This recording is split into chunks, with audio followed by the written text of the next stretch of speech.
Vamos a presentar a quienes van a acompañar y van a hablar sobre un tema que realmente es muy interesante, sobre todo para nosotros, formadores de profesores en el país.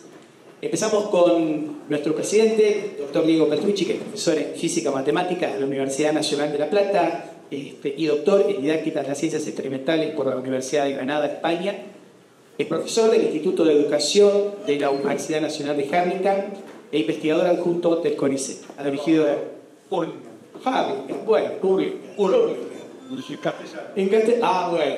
perfecto. E investigador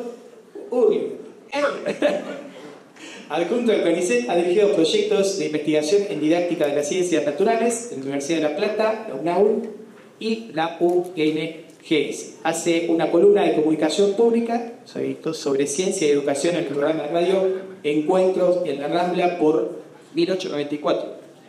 Perfecto. aeroradioonline.com.ar y actualmente ocupa el cargo del presidente de la Asociación de Profesores de Física de Argentina. Vas a disertar precisamente sobre la formación de profesores de física. Adelante. ¿Se escucha hablar?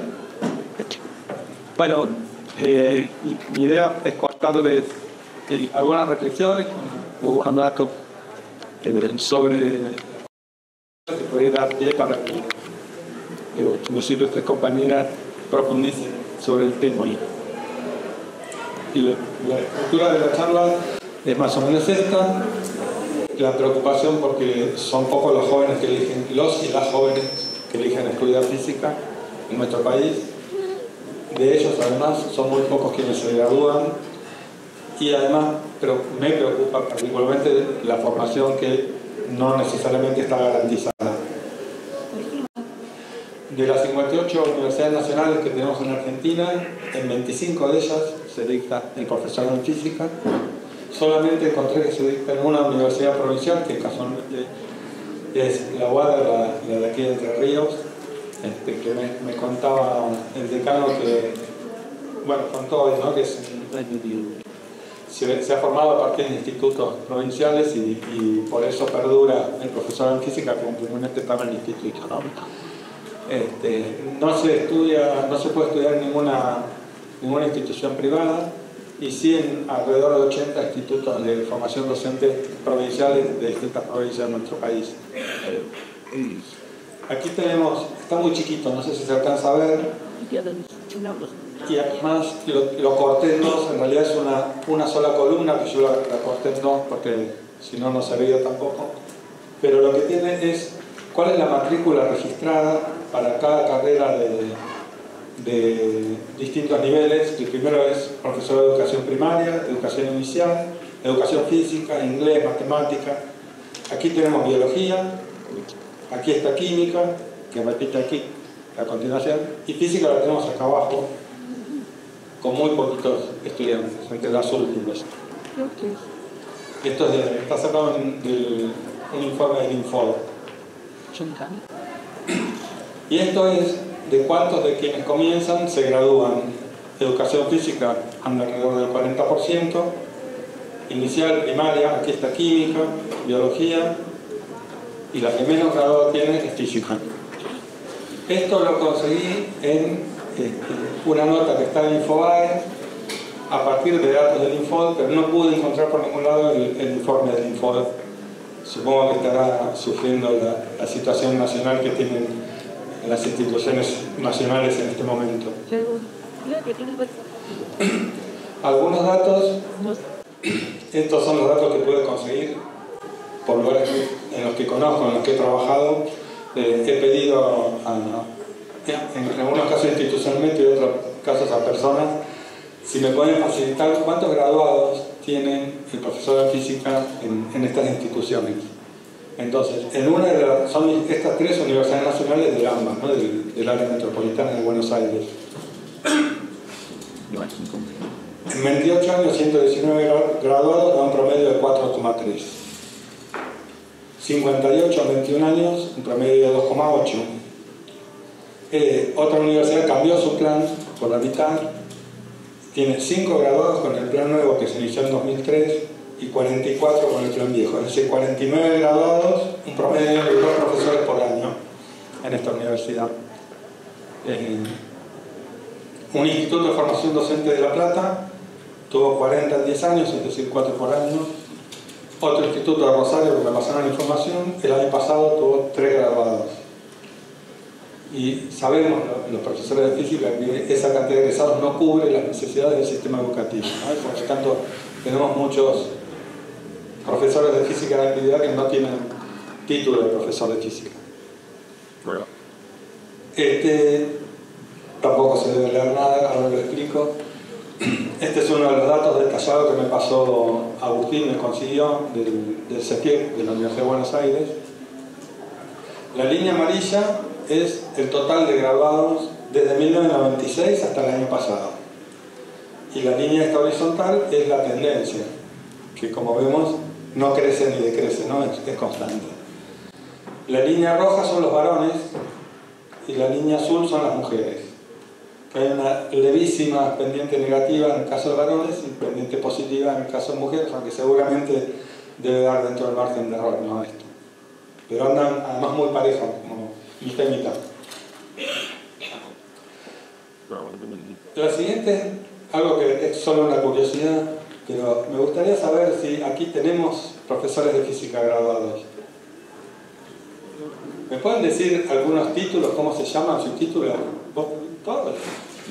Bueno, empezamos por acá. Marta, ¿cómo es tu título? Profesor de matemática, física y economía. ¿Se escuchó? ¿Alguien? Yo profesor de matemática y física. ¿Alguno más por sí? ¿Consuelo? Profesora de enseñanza media y superior en física de la Universidad Nacional de San Juan. ¿Algún otro título que se llame distinto por allí? No, sí, ¿cuál?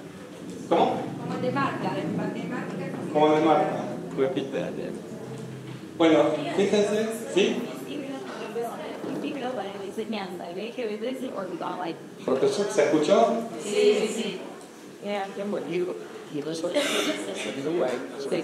Profesor en física, así cortito. Bueno, eso me llamó la atención. Encontré una amplia diversidad y el IGB no está en la lista. Bueno, porque ya no existe, ¿no? Hace 2 años que es la Claro, esto lo saqué, es un informe del Infod, no me acuerdo del año, pero debe ser de 2022 a 2019. Sí, ¿Se lee? sí. Bueno, tenemos amplia diversidad de títulos. En algunos casos es porque aclara el campo habilitante, ¿no? Si es superior o no, si es un título universitario o no. Sí. Bien. El siguiente punto que quería tocar es ¿qué formación debería tener un profesor o una profesora que enseña física en un profesorado en física? O sea, ¿quién les enseña física a los futuros profesores en física? Entonces busqué a ver qué dice la bibliografía, la literatura. Aparece profundo conocimiento del contenido, con énfasis en la comprensión conceptual. Ya desde 1990 se venía planteando esto es algo que en general tenemos bastante discutido en nuestro ámbito, ¿no? Aquí hay una oración marcada del texto de McDermott que dice: sin embargo, los cursos de física tradicionales generalmente no proveen el tipo de preparación que los profesores deberían tener. Otro punto es un conocimiento didáctico del contenido. Esto es amplia bibliografía hablando sobre el tema. Está la idea de los conjuntos que se intersectan en el contenido, en el conocimiento didáctico del contenido. A la izquierda está el conocimiento del contenido, a la derecha el conocimiento pedagógico y como conocimiento didáctico dice orientación hacia la enseñanza, conocimiento del currículum de física, conocimiento de las ideas de los estudiantes, conocimiento de estrategias instruccionales efectivas y conocimiento de métodos de evaluación. Bien, luego vienen las estrategias pedagógicas que también aparecen con distintos nombres, como buenas prácticas de enseñanza, conocimiento de la historia y la filosofía de la ciencia, conocimiento de la investigación en educación y física, y ahí aparece. También aparece como un punto importante integrar una comunidad práctica.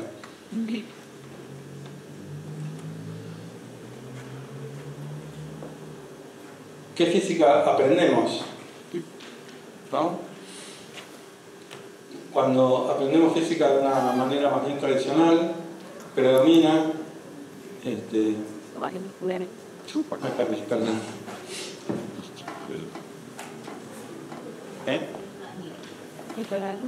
claro, separación entre teoría y práctica y laboratorio, ¿no? En la enseñanza más tradicional.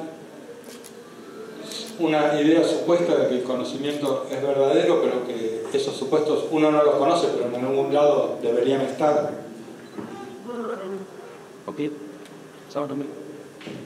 Un uso de la historia como un desarrollo lineal que necesariamente lleva al conocimiento que se está aprendiendo, y la idea además de que la ciencia es producto de unos pocos genios que además son todos valores. Bien, yo conozco en bastante profundidad, porque estudié en uno de ellos y trabajé en los otros dos, cómo se forman los profesores de física en estos profesorados del AMBA, ¿no? Y aprendemos física con físicos, con doctores en física que investigan en física y que saben de física, y que no necesariamente, algunos pueden tenerlo por interés personal, pero que no tienen una formación formal en ninguno de los otros puntos que aparecían en aquel listado, ¿no? Por lo tanto, su enseñanza suele ser tradicional, repitiendo su propia biografía, ¿no? Enseñan cómo aprendieron física, y es lo que probablemente pase con esos profesores que cursan allí.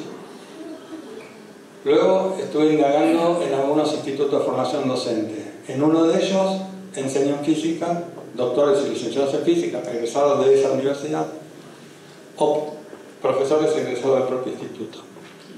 En otro de los profesorados, que me pasaron aquí la información, tenemos, además de profesores de física, licenciados en ciencias de física, que tienen una formación mucho más cercana a la que hemos planteado, ¿no? Bueno, aquí creo que vamos a, ya que empezamos un poco tarde, podemos ganar tiempo, una descripción de un informe del Infod de qué tipo de enseñanza de física encuentran cuando van a observar clase y cuando van a mirar los cuadernos y las carpetas de los estudiantes. Y por supuesto es esta visión tradicional, ¿no? Pero también han encontrado algunas visiones que coinciden más con las recomendaciones de los especialistas. En distintos lugares del país, marqué especialmente este con un asterisco porque este que dice promoción del aprendizaje con observación, descripción, explicaciones teóricas, argumentación, formulación de preguntas investigables, diseño, realización de experimentos, es en una escuela que está en Adrogué, que es justamente donde el profesorado tiene profesores con formación en los demás puntos, ¿no? Así que quizás sea una coincidencia, pero es probable que no. Bueno, esto lo voy a pasar porque queda poco tiempo. Es solo un listadito de algunas clases que contaban mis practicantes cuando yo daba didáctica de física, tanto en la Universidad de Buenos Aires como en la de General Sarmiento, y ellos iban a observar clases de física a escuelas de la zona y observaban profesores que prácticamente enseñaban solo cambio de unidades, énfasis en las clasificaciones, se dedicaban a enseñar, a dictar además clasificaciones, o ejercicio de sustitución, ¿no? Simplemente. Que tienen en común estas tres cosas, que es conocimiento aparentemente objetivo, muy fácil de evaluar, ¿no? Son conocimientos que se saben o no se saben. Bueno, y como reflexiones finales, necesitamos mejores profesorados, necesitamos que las físicas, las materias disciplinares del profesorado las enseñen personas formadas en didáctica de la física. Necesitamos que ingresen más estudiantes a estudiar física y que egresen más también. Entonces la pregunta es, ¿por qué los profesorados de física y química son los menos elegidos? En el caso del CEFIC era clarísimo, ¿no? Los cursos de matemática y de biología, las aulas estaban llenas, los cursos de física y de química, que eran para el profesorado físico y química, tenían entre 2, hasta una vez tuvimos 11 en física y fue todo un récord. Y la pregunta que se asocia con esto es con qué idea sobre qué es la física se queda un egresado de la secundaria, ¿no? cuando cursen. Así que bueno, como reflexión final, esto, ¿no? Una mejor enseñanza de física en las escuelas incrementaría la matrícula de los profesorados y también de las carreras científicas y tecnológicas, ¿no? Porque es uno de los motivos por los cuales pocos jóvenes eligen estudiar ingeniería o carreras como química y física. Así que bueno, y la apuesta es que seamos nosotros, que sea esta comunidad de investigadores en ciencia de la física, lo que logremos ir produciendo ese cambio.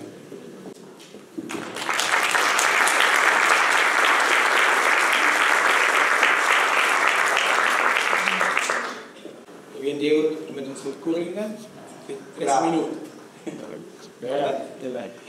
Una pequeña cosa que tal vez viene a colación de lo que explicaba Diego. A mí me toca hacer las prácticas en el profesorado, donde trabajo con mi colega Paulina, y en todo el distrito de Esteban Echeverría, en el conurbano bonaerense, en el sur, no conseguí profesores de física para que mis residentes fueran a hacer las prácticas. Me tuve que conformar con un arquitecto. Que tengan una idea de la falencia que tenemos, la situación tan grave que tenemos de profesores en física. Y hoy estoy con una profesora de matemática y una profesora de física egresada, la primera egresada de nuestro instituto. Solita, haciendo un año. Así que bueno, es para reflexionar mucho. Marta Massa es profesora de matemáticas, física y topografía, licenciada en física y doctora en física. Ha sido docente en física en escuelas secundarias y profesora de física el profesorado de educación inicial y primaria, docente en la Facultad de Ciencias Exactas, Ingeniería y Agrimensura de la Universidad Nacional de Rosario, hasta jubilarse como profesora titular de dedicación exclusiva. Ha investigado en categoría 1 en el área de educación en física y ha dirigido el grupo de conceptualización en educación en ciencias. Actualmente es profesora de posgrado y directora de tesis, representante por Argentina del Consejo de las Conferencias Interamericanas de Educación en Física y socia de ACTUA desde su creación. Marta, adelante. Bueno, es un placer estar acá. Lo que me interesaría es compartir con ustedes algunas cuestiones que uno ha ido viviendo desde que se inició con el profesor en física y sobre todo viviendo lo que es la asociación desde su creación en 1983. Somos algunos pocos los que seguimos manteniéndonos, ¿no, Vicente? Creo que son espacios importantísimos para discutir algunas cuestiones. Acá lo que más me va a interesar es centrarme en el diseño de los profesorados en física y fundamentalmente en la cuestión que tiene que ver con la transferencia de investigaciones en física para la formación de profesores. No tanto voy a referirme a la transferencia de investigación en física para la enseñanza, por ejemplo, en la educación secundaria, sino me voy a centrar básicamente en lo que es la formación de profesores. Y me voy a apoyar como cosa importante en lo que dijo alguien allá por 1919. Si enseñamos a los alumnos de hoy como enseñábamos ayer, les estamos robando el mañana. Yo me voy a centrar en lo que utilicé para el diseño del profesorado de física en la provincia de Santa Fe, que fue aprobado en el 2014 y todavía sigue vigente. Me tocó coordinar esa parte del diseño y tomé como referencia, bueno, hoy ya lo mencionaste, la idea de conocimiento pedagógico del contenido del Schulman, pero básicamente en la modalidad que adoptó Wald, Thames y Fels para el conocimiento matemático para enseñar. Y yo me atreví junto con Oscar Aguilera a ampliar un poco esa perspectiva para aplicarlo al campo de las ciencias naturales. Yo por física y por biología.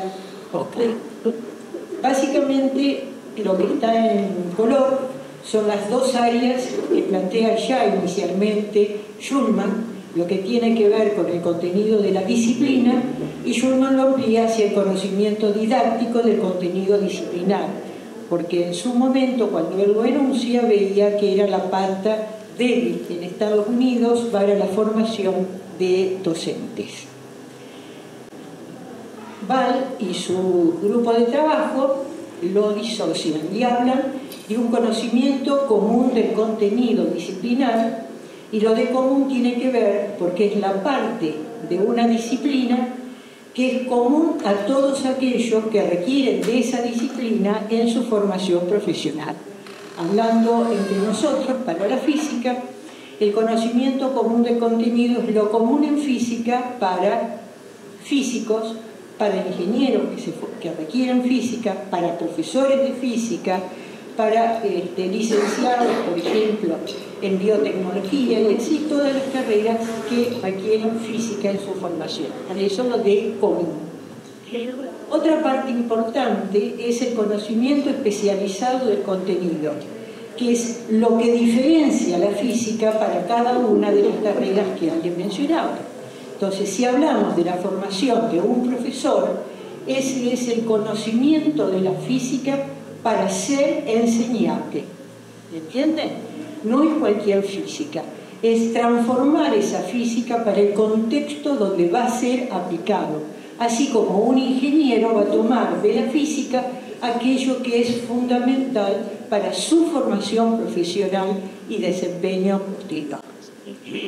Y lo que es también interesante que propone Ball es lo que es el conocimiento en el horizonte disciplinar, que es pensar esa física, en este caso, para los límites de ese conocimiento especializado, porque inclusive estos profesores que hacen enseñable la física pueden desempeñarse después en áreas para formar a los físicos. Entonces tienen que estar mirando ese horizonte en perspectiva. Pero si lo pensamos en las palabras de De Witt, también tiene que ver con esa física para un horizonte que tenemos que ofrecerles a nuestros alumnos como sujetos de futuro. En el campo del conocimiento didáctico del contenido disciplinar hay una cosa importante que es el conocimiento del contenido de la física, pero vinculado con el espacio curricular.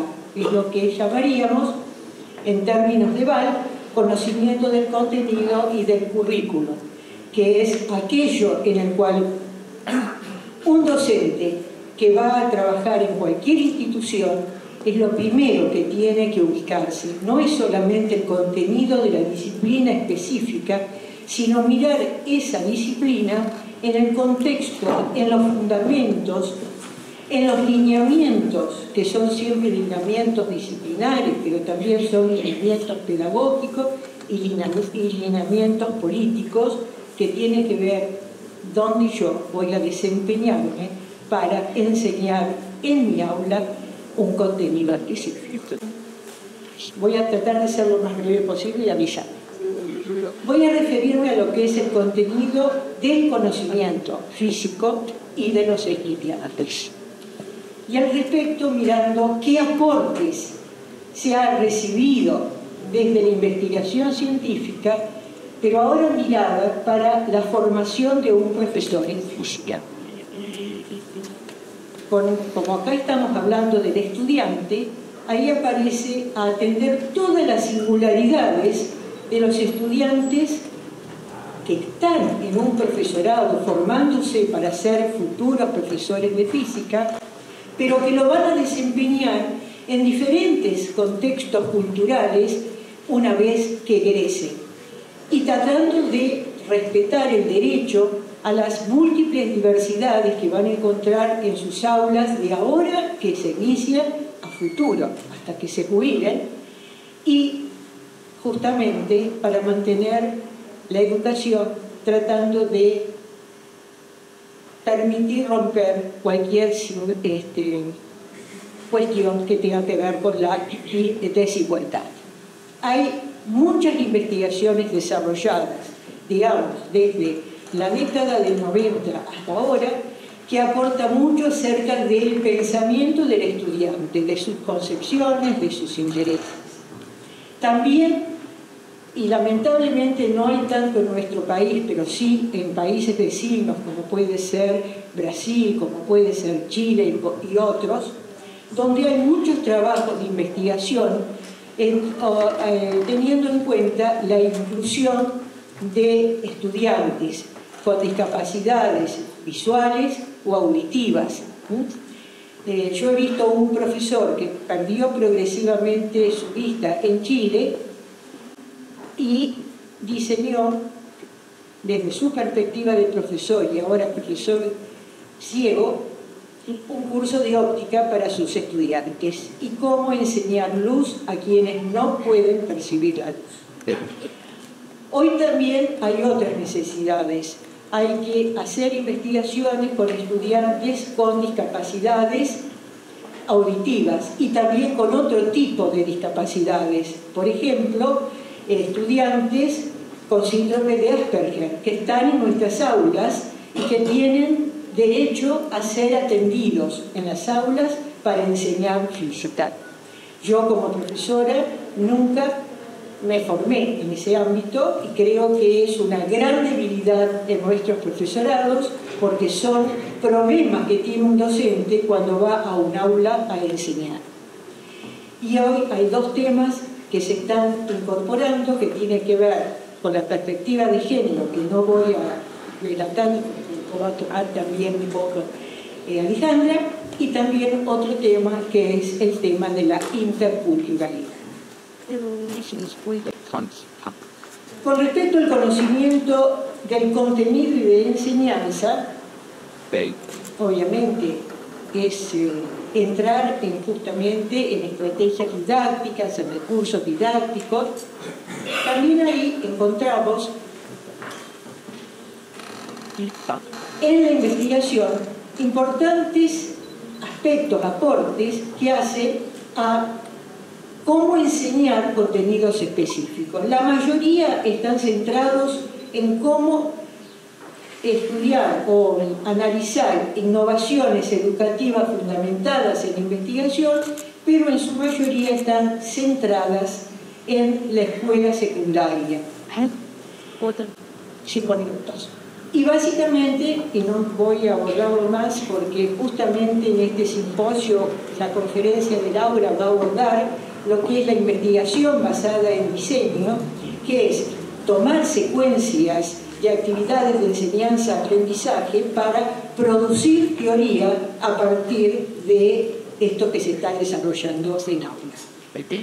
Mucho se ha visto acerca de aportes centrados en recursos educativos digitales, mucho más motivado a partir de la pandemia, pero ya en las aulas ha entrado, sobre todo más en las aulas después de la pandemia a nivel de profesorado, como sean las aulas virtuales, algunas cuestiones que tienen que ver con situaciones experimentales, pero ahora con sistemas de adquisición y procesamiento de datos, y también los laboratorios virtuales con los laboratorios remotos. De nuevo, hay que ver cuántas de esas investigaciones se han desarrollado para la formación de profesores. Porque si a un profesor no lo formamos cuando está en el aula de un profesorado, en el uso de todos estos recursos, más lo va a poder hacer luego cuando se desempeñe. Y las dos cosas importantes lo incorporamos en nuestro diseño para la física, no lo tenía mal para la matemática, que es todo lo que es el conocimiento complementario de la disciplina. Ha habido investigaciones muy interesantes en torno a las metadisciplinas, y eso sí se ha incorporado en casi la mayoría de los profesorados para trabajar la concepción de ciencia. Sin embargo, es todavía una concepción de ciencia que no ha instalado en los profesores lo que es el aporte de la ciencia postnormal, que por suerte dentro de un rato se hace en la formación de los profesores. Y por supuesto, física necesita integrarse con otras disciplinas por el campo de formación. Entonces también hay requerimientos para estudiar en los profesorados cuestiones de química, de astronomía, de geología, de biología. Y cuando me refería a la ciencia postnormal, por ejemplo, tocar cuestiones que tienen que ver con fenómenos climáticos, con cosas que muestran otro tipo de trabajo y que lamentablemente creo en los diseños de nuestros profesorados y en la cabeza de los profesores que están ejerciendo los profesorados, todavía esta idea de trabajo más integrado no existe, o hay casos muy aislados. Y finalmente, otra cuestión que es fundamental en física es atender a las cuestiones de lenguaje, porque cuando enseñamos física, enseñamos no solamente a pensar, sino a hablar un nuevo lenguaje que requiere definir las cosas con mayor precisión en términos conceptuales, pero introducir simbología. Y muchas veces nuestros alumnos en la escuela secundaria piensan que la clase de física es una clase de matemática y entonces para lo cual no ha sido preparado porque es como hablarle con jeroglíficos y por eso tampoco lo entiende. Y ahí sí ha habido también aportes que seguimos aportando que tiene que ver con desarrollar en un profesorado progresivamente el lenguaje científico escolar. En el diseño de Santa Fe, después de mucho pelear, yo conseguí en primer año unas horas, creo que eran 2 horas, y muy peleada para conseguirla, porque siempre hay reducciones cuando uno hace un diseño, para generar un espacio donde a un estudiante se le enseñe a leer un texto de álgebra, de análisis, de física, de química, mientras empieza a transitar el primer año. Pero claro, hay decisiones que son políticas. Cuando la Junta de Calificaciones estableció para este profesorado las incumbencias de título, al leer esto y al leer el contenido, dijo que este espacio era para el profesor, un profesor de lengua. Lo seguí pidiendo, seguí insistiendo a través de los profesorados, pero todavía sigue para un profesor de lengua. ¿Qué sabe un profesor de lengua del lenguaje que nosotros necesitamos? Porque también a un estudiante de profesorado, para no ahuyentarlo, hay que enseñarle a leer. Si no, va a ser una pobre persona que está en China sin saber algunos de los tantos dialectos que tiene en China. Hay mucho hablado sobre la comunicación científica escolar, enseñarle a un chico a describir, a explicar, a argumentar en términos de lo que son las necesidades físicas y también lo que es la comunicación gramatical. Y quedan algunas cosas pendientes a las cuales todavía no le hemos dado y que tienen que ver con las palabras que le oí. Y la inteligencia artificial en y para la educación en física, ¿dónde está? ¿Qué hacemos? Es que vender.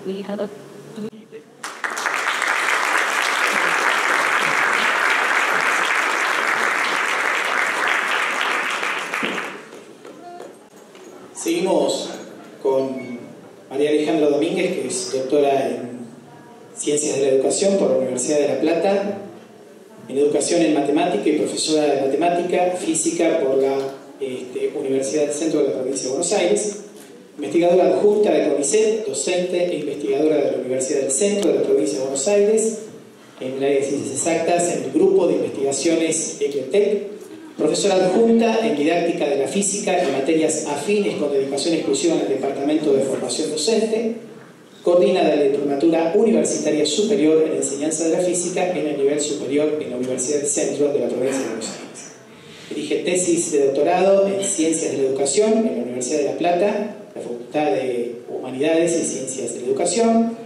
En posgrado dicta taller de tesis y coordina el taller de elaboración del estado de la cuestión en la Universidad de La Plata y la Facultad de Humanidades y Ciencias Exactas. Codirige el proyecto de investigación Las prácticas de enseñanza de las ciencias exactas y naturales con tecnologías digitales, un trabajo colaborativo entre instituciones escolares y la universidad. Bueno, buenos días, muchas gracias por la presentación. Bueno, voy a tratar de ser lo más concisa posible.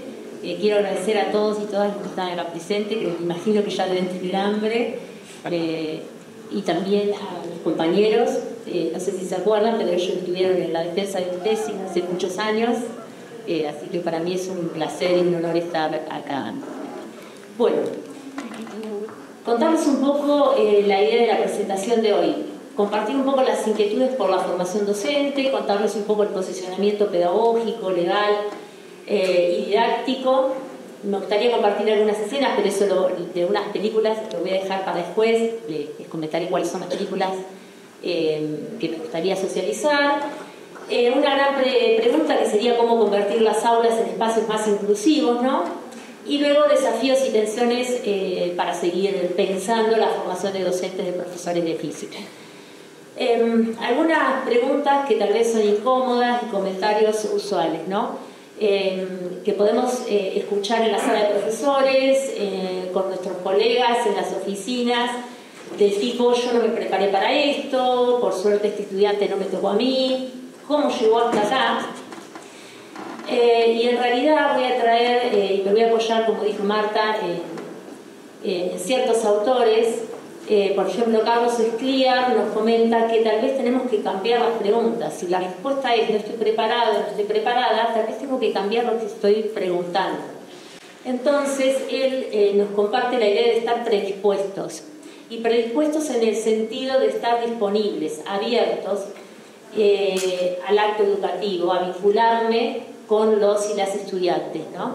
Y ahí tenemos desde siempre con los que nos hemos educado y a los que hemos estudiado. Ya Brunner nos hablaba del andamiaje, ¿no? Y del vínculo con los estudiantes. Y Stausubel plantea la idea de estar predispuesto. Ausubel lo propone para los estudiantes, ¿no? No puedo enseñar si no tengo la predisposición. Pero los docentes, cuando enseñamos, también aprendemos. Y ahí estaría nuestra predisposición. Y esa predisposición yo creo que todos los que estamos acá la tenemos, ¿no? Porque si no, no estaríamos pensando en cómo mejorar la formación docente, la investigación en la enseñanza de la física. Entonces, creo que hay una gran parte que la tenemos, ¿no? Y tal vez nos faltan algunas cuestiones como pensar y trabajar en colaboración, tener políticas públicas acordes. Por eso también contarles un poco el posicionamiento legal, porque no existe. La cuestión es ver, bueno, cómo podemos hacer para trabajar desde ese lugar. Y acá también traigo dos reflexiones, una de Del Torto y otra de Acerroni, que está todavía porque sigue, que nos expresa que cuando un paradigma empieza a declinar y llega el impulso de algo nuevo, de uno nuevo, sentimos miedo, sentimos incertidumbre, ¿no? Porque sentimos que nos falta, que no estamos preparados. Entonces tal vez hay que empezar a pensar qué ocultan esos miedos, ¿no? Y disponernos. Y la otra propuesta también va en el sentido anterior, ¿no?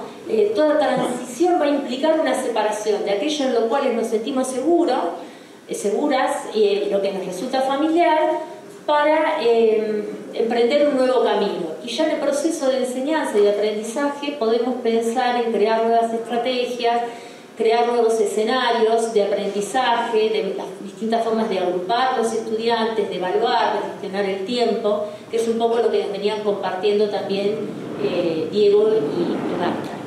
Algunos conceptos importantes, los cuales trabajaré o trataré de resumir, son todos estos que aparecen acá, que al final intentaré darles todo un sentido, ¿no? La idea de las aulas heterogéneas, de la educación inclusiva, apoyos y barreras siempre en una dimensión dinámica, y más adelante voy a explicar por qué. Empezar a considerar en nuestras investigaciones, en nuestras experiencias, a los y las estudiantes, las voz de ellos, y además trabajar en colaboración con la familia, con los distintos actores educativos, y la formación docente no es solamente para los docentes, es para todos los actores educativos, hasta los equipos de orientación escolar, que están formados por trabajadores sociales, psicopedagogos, que tienen otras trayectorias distintas a las que tenemos nosotros. Entonces, para trabajar seguramente conjuntamente necesitamos pensar todas esas cuestiones. Esto ustedes lo conocen, ya sabemos que la escuela se creó con una idea homogeneizante, ¿no? La idea era en su momento que distintas poblaciones que llegaban a la ciudad pudieran tener una educación lo más homogénea posible por distintas cuestiones, necesidades económicas de las grandes ciudades. Hasta la misma universidad tiene una historia de que llega a cierta élite, ¿sí? Y un poco segregadora, aunque con las últimas políticas está accediendo a la educación superior, minorías que antes no podían hacerlo, ¿no? Entonces, ya sea la educación superior o la educación secundaria o la educación primaria, no podemos dejar de conocer que hay una diversidad de todo tipo, de contextos, de aula, de cultura, de ritmos de aprendizaje, de estilos de aprendizaje, la diversidad demográfica. Entonces nos preguntamos acerca de la heterogeneidad del aula. Y siempre fue heterogénea, ahora lo es más. La cuestión es que es heterogénea y tal vez hoy en día, con el acceso de ciertas minorías, tenemos una mayor diversidad y tenemos que enseñar para todos. Y esta es una de las cuestiones que desde lo legal muchas veces desconocemos, pero las leyes nacionales y distintas convenciones a las cuales adhiere la Argentina plantean que hay que garantizar el acceso y la participación, no solamente que estén, sino que puedan estudiar todos y todas los estudiantes. Y en ese todos y todas están todas estas diversidades y incluimos también a las personas con discapacidad. Y como también nos comentaba Marta, la cuestión sería comenzar a pensar y a mirar a los estudiantes, no con la idea de estigmatizarlos, sino en tratar de generar unos entornos de aprendizaje para que todos puedan aprender. ¿Y cómo, no? ¿Cómo podemos hacer todo esto? Bueno, algunas de las cuestiones en las que se viene trabajando es el trabajo en colaboración es fundamental, la formación de los actores educativos, de todos los que están en la escuela y de políticas públicas acordes. Bueno, no quiero estar mucho tiempo en esto porque no lo tengo y porque tal vez ustedes ya lo conocen, pero nos hemos formado en un paradigma segregacionista o tal vez desde la integración, ¿no? Hoy en día el paradigma que predomina es el paradigma de la educación inclusiva y es distinto a integrar, porque en la inclusión los estudiantes están todos juntos aprendiendo y en la integración formarían como un subconjunto del conjunto, ¿no? Entonces la inclusión es más abarcativa y más justa hoy en día. No significa que no pueda haber nuevos modelos, ¿no? Pero hoy en día es y conviven distintos modelos. Otra cuestión es respecto a las personas con discapacidad, que es una de las minorías. Digo esto para pasar, pero para que lo conozcamos, los términos más acordes, porque esta minoría, este colectivo quiere que se lo denomine así, es personas con discapacidad y no discapacitados, ni personas con capacidades diferentes, ni personas especiales, ¿no? No sucede lo mismo, por ejemplo, con las personas con Asperger, que ese colectivo está dividido, ¿no? Las personas con Asperger, algunos expresan que está bien que se los diga así, personas con Asperger, y otros creen que el Asperger es inherente a su forma, a ellos, ¿no? A su persona. Entonces ahí tenemos una división y también reconocemos la importancia de aceptar esto. Y otra cuestión, que la discapacidad hoy en día se discute no mirando al sujeto, no es el sujeto la persona con discapacidad, sino es la interacción entre el sujeto y el ambiente. Y tal vez el ejemplo más sencillo es si en cada manzana tuviéramos, pensando en una discapacidad física, o en cada cuadra una rampa, una persona en silla de ruedas no sería una persona con discapacidad porque se podría manejar por toda la ciudad y llegar a ir a educarse, ir al supermercado, ir a las distintas instituciones de salud, a lo que sea. Entonces, cuando la discapacidad se está poniendo entonces el acento en el vínculo de la persona con el ambiente y no la persona. Esta reflexión me gusta porque es de Anijovic, que dice, bueno, ¿qué se perdió un alumno que faltó hoy a mi clase? ¿No? Y dirá, ustedes seguramente ya lo han escuchado, si lo que se perdió lo encuentra en internet, entonces no vale la pena esa clase.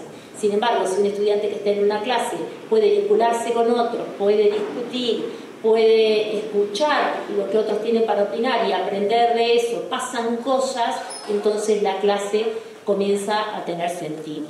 Desde un posicionamiento entonces más pedagógico y didáctico y legal, la educación inclusiva representa más que una perspectiva de educación o pedagógica, sino que es un derecho, ¿no?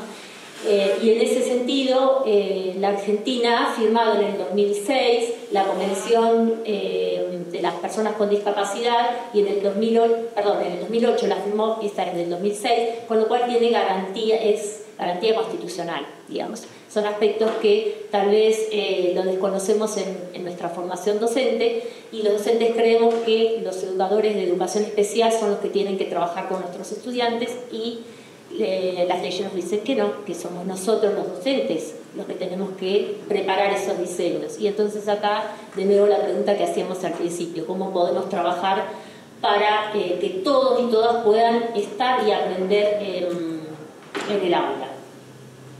Sí, bueno, esto lo voy a pasar, y me gustaría sí traer estos dos conceptos, barreras y después las ayudas.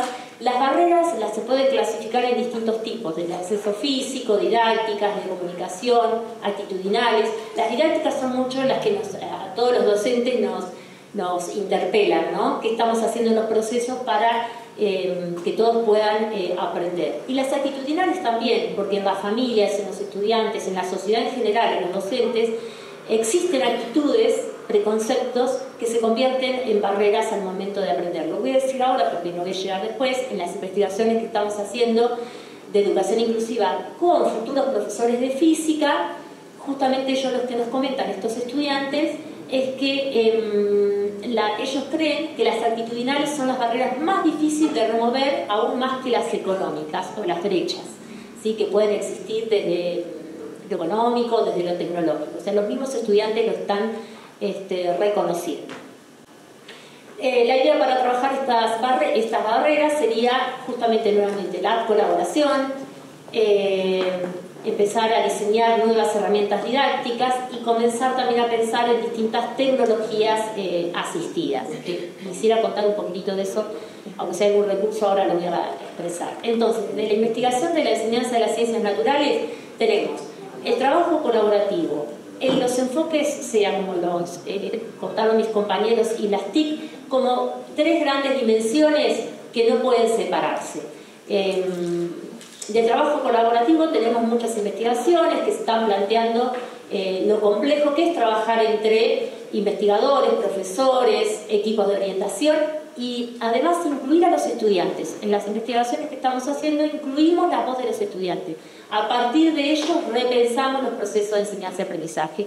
Es una tarea que es compleja, no es sencilla, pero creemos que tiene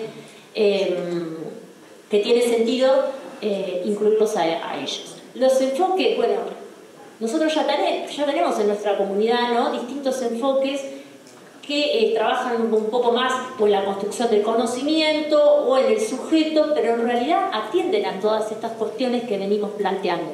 Entonces tenemos producciones para pensar el trabajo en el aula heterogénea. Con respecto a las TIC, acá sí me gustaría decir algo. Existen distintos enfoques. Por ejemplo, el DUO es un diseño universal de lo para el aprendizaje que está en boga, tal vez algunos lo han escuchado. Ha recibido críticas, si quieren leer las críticas pueden leer a Coveñas, a Grimaldi, que son muy interesantes de escucharlas. Personalmente creo que el diseño plantea ciertas condiciones o pautas que son la base para pensar las propuestas. Es desde ahí más, digamos.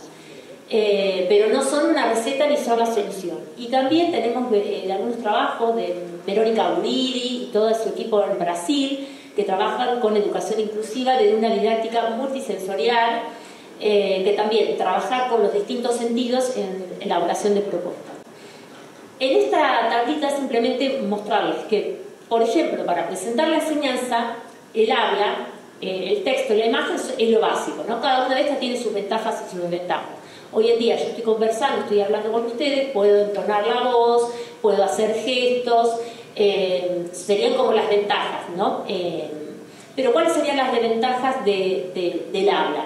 Y que requieren que estén prestando atención para no perderse, que es transitorio, porque si alguien lo está grabando, esto se olvida. Entonces, todas estas formas tradicionales de pensar la enseñanza las puedo complementar con lo audiovisual, con lo táctil, con la inclusión de otros sentidos, con las tecnologías, con el trabajo colaborativo, con el trabajo interdisciplinar. Todo eso en nuestra comunidad lo tenemos, trabajamos con distintos modelos en este sentido.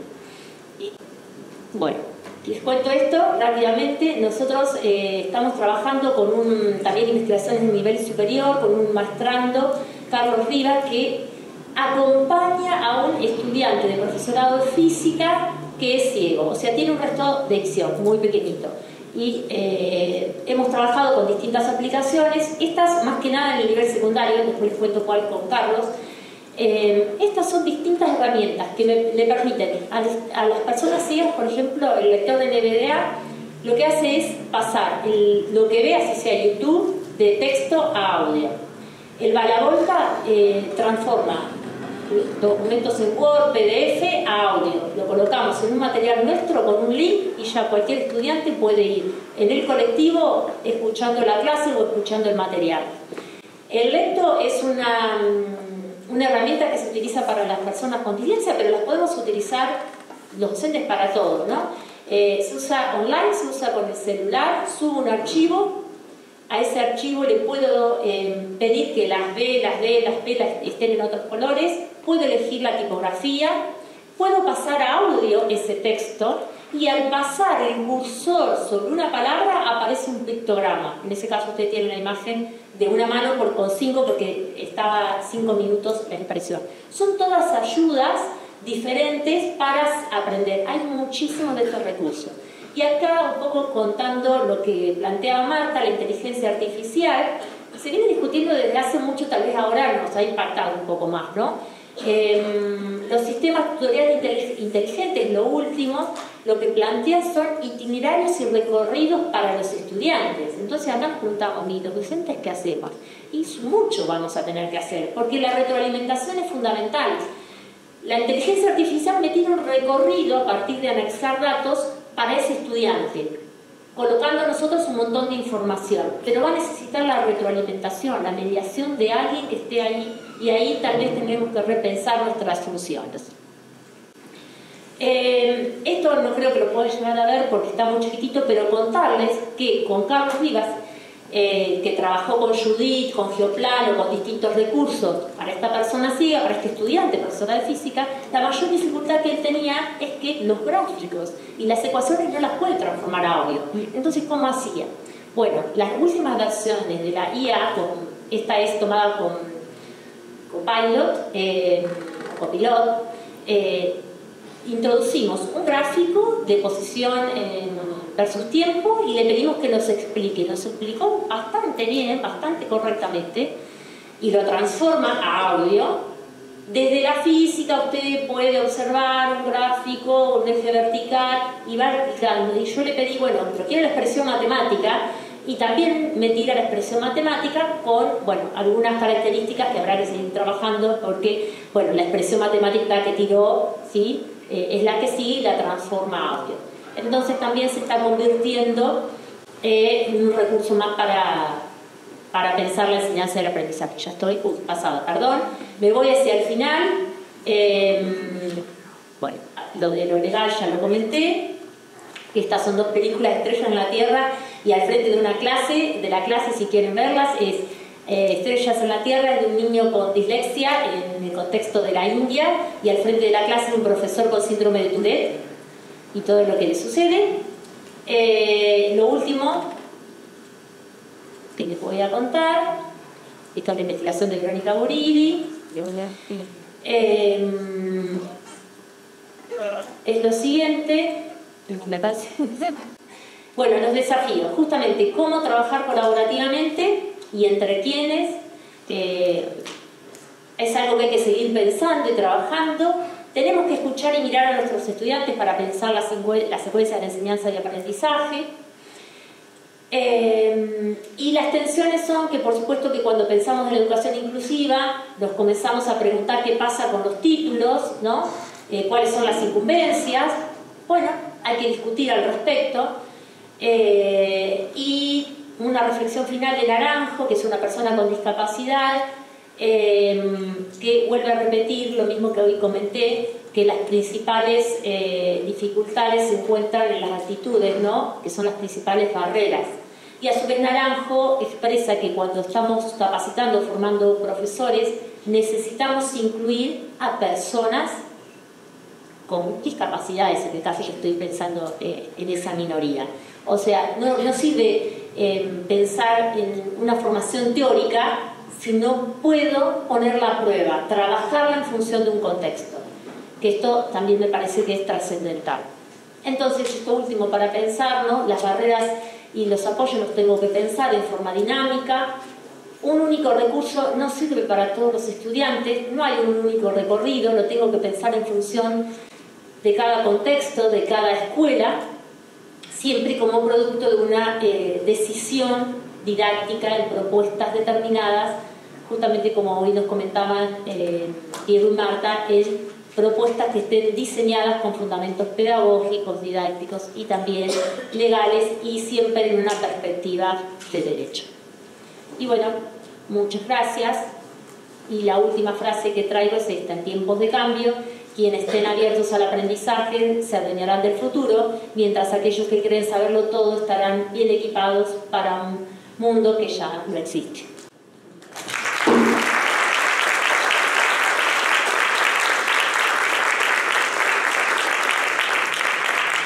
Sin lugar a dudas, da para mucho más. Sí. Estoy pensando mucho en lo que decía Ale recién.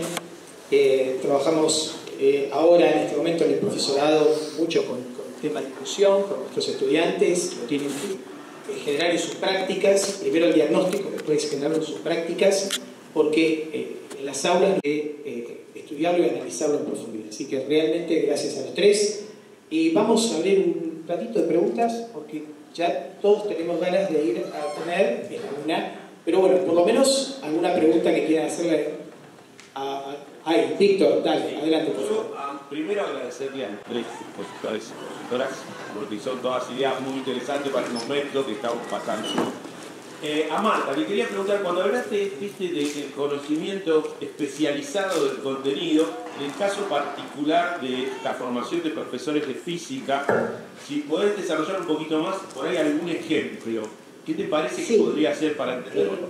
A ver, creo que eso es, generalmente uno espera que sea el profesor de didáctica de la física o aquel que está más vinculado a la parte específica de la práctica, quien tiene que encargarse de trabajar ese conocimiento enseñable. O sea, enseñar un contenido de mecánica, de electromagnetismo, de termodinámica, incluso de cuestiones vinculadas con cualquier área específica de física, para ser enseñado en una escuela secundaria.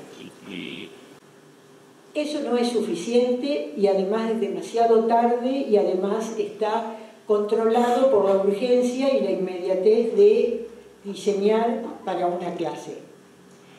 Esa es una tarea que tiene que ir asumiendo el profesor que dicta la física 1, la física 2, física 3 o como se llame en el profesorado.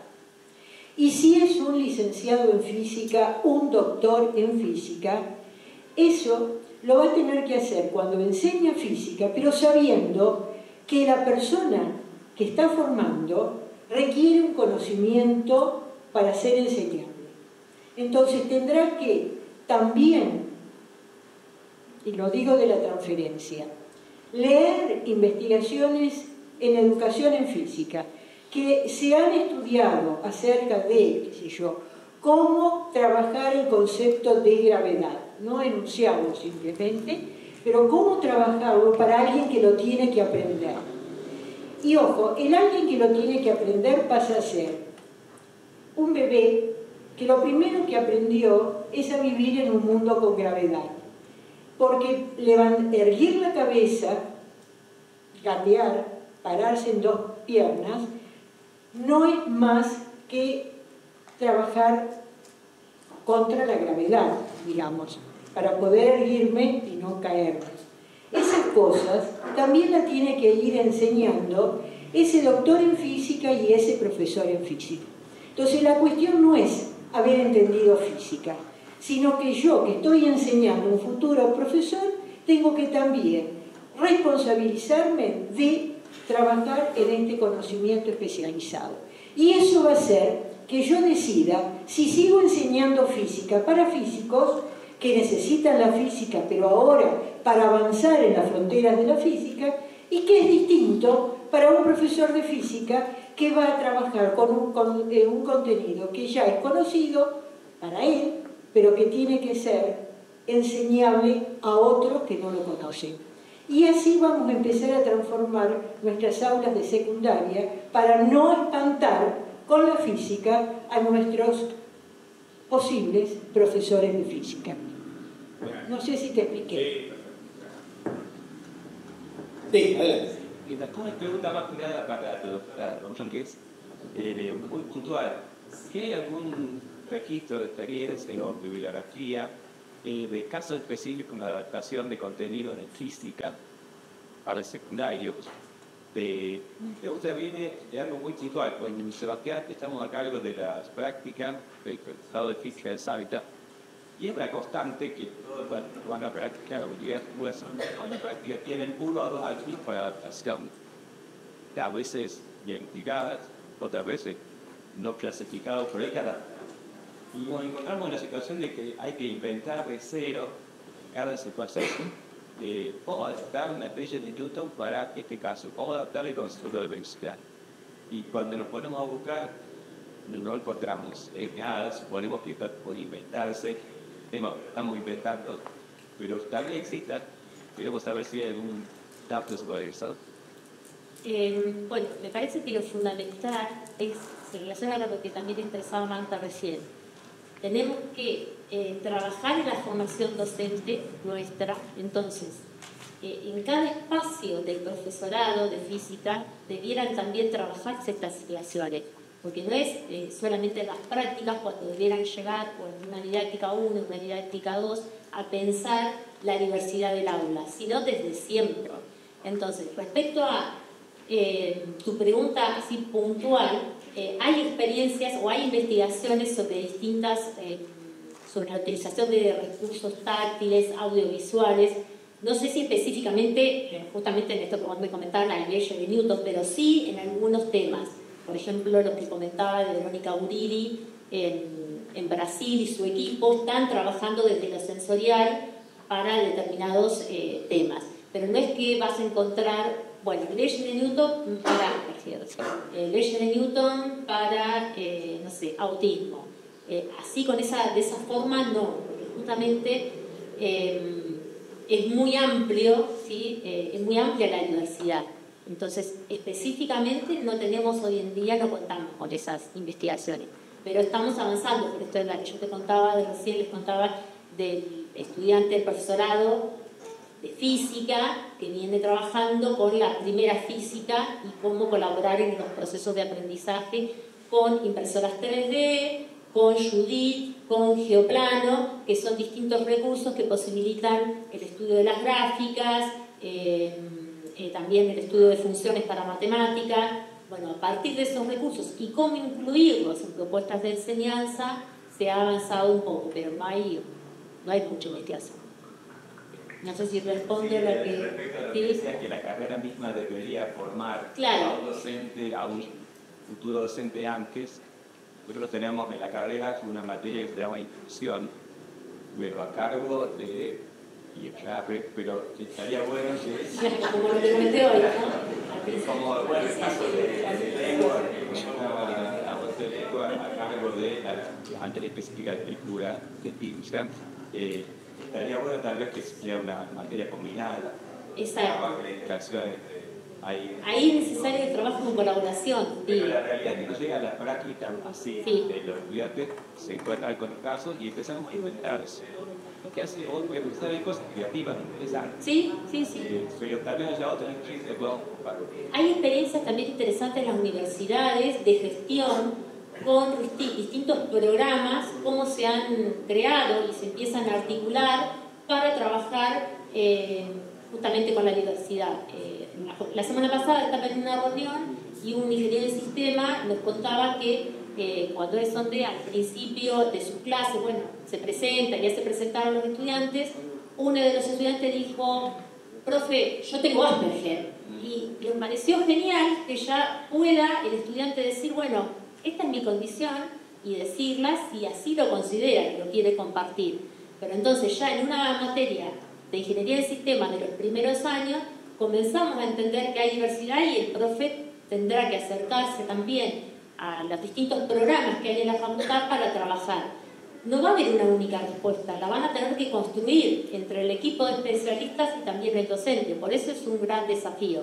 Pero supongo, creo que quedarnos sin hacer nada no vamos a poder, digamos. Si nos instalamos en la culpa nos inhabilita. O sea, creo que lo mejor es intentar hacer algo.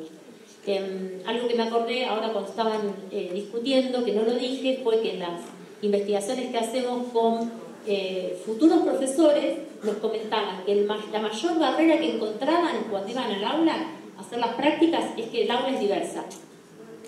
Entonces, claro, y sí, el aula es diversa, entonces ¿cómo voy a preparar una propuesta con tanta diversidad? Entonces, bueno, tenemos que pensar desde antes esa formación, porque si no nos sucede esto, ¿no? Vamos a llegar hacia el final con estudiantes y con nosotros que no sabemos cómo se hace. Ya haya un reconocimiento de que hay una aula diversa, porque muchas veces no se ve. Sí. De todas maneras, era en un taller de educación inclusiva que estábamos trabajando con ellos en el inicio, ¿no? En el inicio era lo que nos comentaban. Perdón, para complementar, hay investigaciones y hay que mirarlas desde ese lugar, pero sí hay experiencias hechas en aula, fundamentalmente con estudiantes de secundaria, pero para sonido, para estudiantes con discapacidades auditivas totales o parciales y para visuales. Y eso hay trabajos que han sido publicados, así que lo que te invito es a leerlo, porque son todavía investigaciones, ¿no es cierto? Pero ya van dando resultados y creo que eso es la posibilidad de ampliar la mirada, y fundamentalmente en los profesores, y yo diría más, cuando desde los profesorados o desde las universidades se está trabajando en la capacitación en servicio, porque, digamos, el profesor que no la tiene en un profesorado la tiene que tener porque es una necesidad, ¿estamos? Una necesidad como docente. Entonces lo que te invitaría es que googlees esas investigaciones. Y agrego una más. Personalmente con el equipo tenemos investigaciones con TDAH y dislexia en algunos temas de física, por ejemplo en cantidad de movimiento, en energía, que están publicados en la revista de la enseñanza de la física, y en algunas otras también, que también si te interesan las podés encontrar. Ahí hemos trabajado a veces focalizando en lo colaborativo, a veces en la construcción de conocimiento, otras en las tecnologías o en el trabajo con el acompañante terapeuta.